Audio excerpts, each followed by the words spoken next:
Bueno, damos la bienvenida en el estudio de los desayunos de 24 horas al candidato presidencial por el movimiento Fuerza Ecuador, Abdalá Bucaram Puley. Dalo, buenos días y bienvenido a nuestro programa.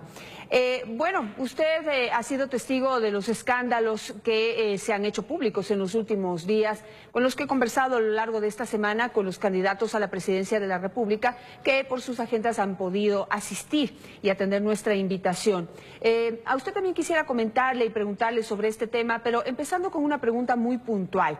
Todos estos casos han reclamado una respuesta de parte del vicepresidente Jorge Glass, toda vez que él era el encargado de estas áreas estratégicas, tanto petrolera como el tema de las hidroeléctricas y los sectores estratégicos. Usted viajó a Panamá en busca de una información y usted manifestó que tenía información muy puntual y muy comprometedora con el vicepresidente de la República. Incluso lo retó a decir que no tiene nada que ver con el caso de Petroecuador y que usted le daría una respuesta. ¿Cuándo la dará? ¿Cuándo entregará esa documentación? ¿Cuándo la hará pública, si es que la tiene? Sí, buenos días, Janet, buenos días a todo el país. Me ratifico en lo dicho durante mi viaje a Panamá y hoy, curiosamente, en la ciudad de Quito, ha sido invitado al Ecuador el fiscal que lleva el caso en Panamá, el señor de apellido Carvalho. Tenemos que saber quién pagó sus pasajes y con qué objetivo vino al Ecuador, a cooperar en qué. Tenemos que preguntarle al fiscal Carvalho si él ya entregó la información al señor Chiriboga sobre el segundo y tercer pedido de asistencia internacional que hizo la Fiscalía del Ecuador el día 3 de octubre y el día 10 de octubre del presente año. Y si ya entregó esta información, ¿por qué el fiscal Chiriboga no la ha hecho pública? Nosotros hemos dicho claramente, estamos recabando información sobre todos los procesos de corrupción y hoy el tiempo nos viene dando la razón. Todos los temas que tienen que ver con los sectores estratégicos, liderados por el actual vicepresidente Jorge Glass, están contaminados de una corrupción que ya tiene hasta mal olor y que el gobierno se empecina en tapar, que el gobierno se empecina en proteger y busca lanzar la responsabilidad a otros sectores. Ahora hablan del prófugo de la justicia y del corrupto Carlos Pareja Yanuseli, quien estuvo 10 años en este gobierno, quien fue uno de los más cercanos colaboradores del señor Jorge Glass. Pero cuando en este país exista una justicia transparente, existan instituciones del Estado independientes, entonces podremos realmente decirle al país quiénes son los peces gordos de la corrupción y podremos realmente judicializar estos temas sin venganza, sin odio, pero sí que brille la justicia y se acabe la impunidad que este gobierno ha mantenido en esta década. Vamos poco a poco con lo que usted acaba de decir. Pedidos de información a Panamá en octubre de este año que todavía no se han hecho públicos. Hay varias alternativas. Puede ser que todavía no hayan enviado esa información, puede ser que esa información esté incompleta o una tercera opción también, que esta información ya esté en manos del fiscal y no quiera hacerse pública por alguna razón. Pero mi pregunta con usted fue muy puntual. ¿Usted tiene información comprometedora en contra del vicepresidente Glass o también le falta completarla? ¿Prefiere que la Fiscalía la haga pública porque usted conoce que también la tiene? ¿Qué hay detrás de su anuncio? Yo he dicho claramente que toda la información que poseo la voy a dar a conocer en el mes de enero y le he pedido al actual candidato a la presidencia por el movimiento oficialista que asista a los debates o conversatorios que se están organizando, porque él tiene que responder por toda la corrupción que el gobierno está protegiendo, por toda la corrupción que el gobierno protege cuando envía a la reelección a quien ha liderado los sectores estratégicos que han protegido la gran corrupción o que donde hoy se denuncia una gran corrupción por parte de este gobierno. Siempre he dicho claramente, yo no he aseverado sobre culpabilidad o inocencia del vicepresidente, le he pedido que se inscriba porque debe responder sobre los temas que él ha liderado y que la información que tenemos la daremos a conocer al Ecuador en su momento para que él tenga la oportunidad de responder. No me compete a mí, yo no soy juez de la República para decir es culpable o inocente. Lo que sí podemos decir es que existe abundante información que se está dando a conocer y que nosotros seguimos investigando y haremos todos nuestros esfuerzos porque se siga conociendo cuáles son los verdaderos responsables de este perjuicio a la nación. Hay que acabar con la idea de que no importa que roben si es que hacen. Eso es mentira. Puede existir un gobierno honesto que haga obra y que no permita la corrupción. Y ese será el principal rostro que le daremos a nuestro gobierno. Un rostro de honestidad que genere confianza con el pueblo para que pueda existir verdadera paz.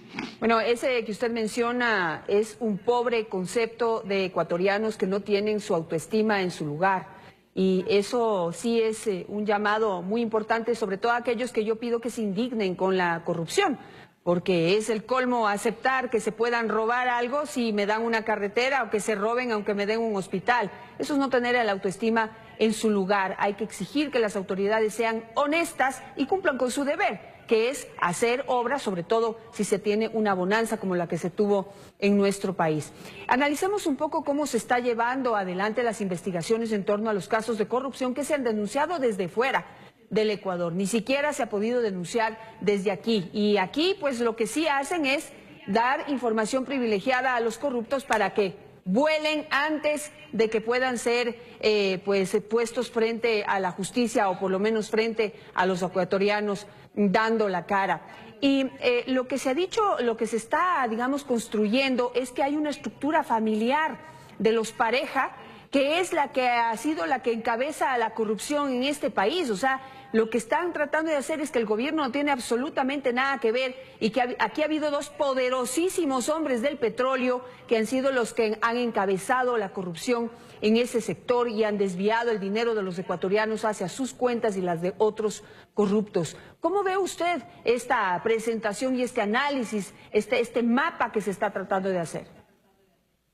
Mire, cada quien tiene que responder por sus actos de forma transparente.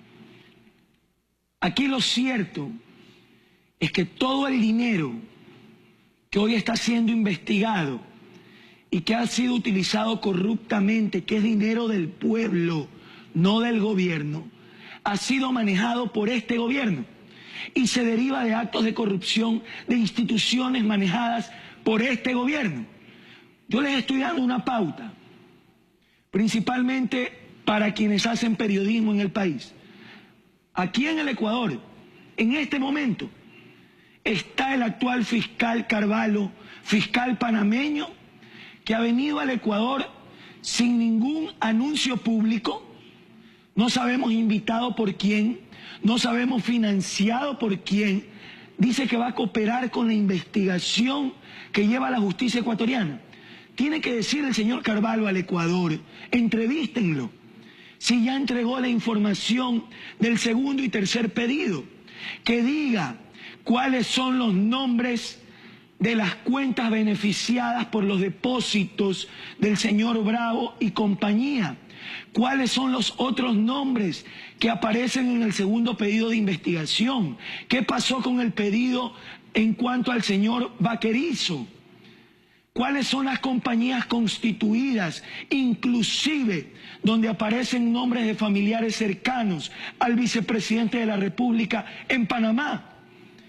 Tiene que decirnos el fiscal panameño que lleva este caso y que extendió la investigación que pedía el fiscal ecuatoriano, que era solo por tráfico de influencias, y el señor Carvalho le dijo: no, aquí hay enriquecimiento ilícito, aquí hay blanqueamiento de dinero.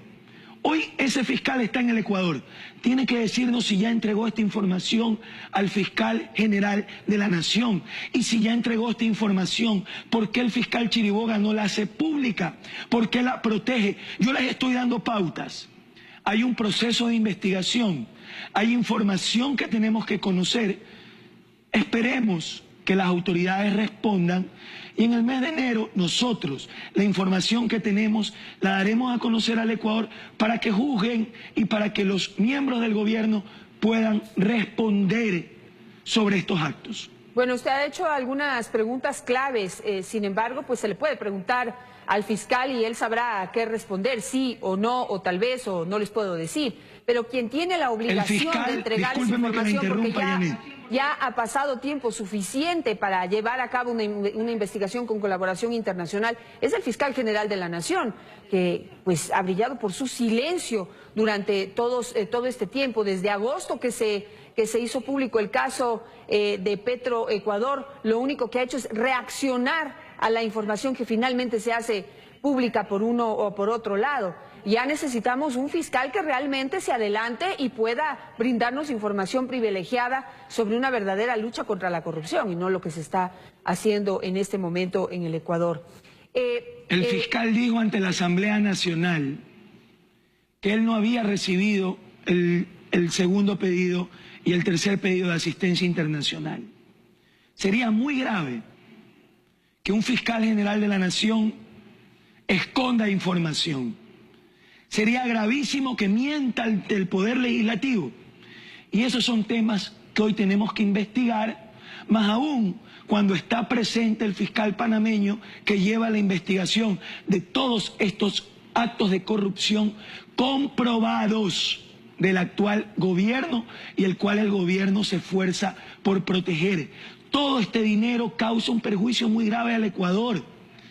De aquí y de toda esa abundancia de dinero que ha ido a bolsillos de miembros de este gobierno, se pueden construir propuestas principalmente para los pobres. Y es lo que nosotros estamos haciendo. Se está perdiendo un altísimo porcentaje en corrupción porque el gobierno ha decidido no fiscalizar a los miembros de su entorno.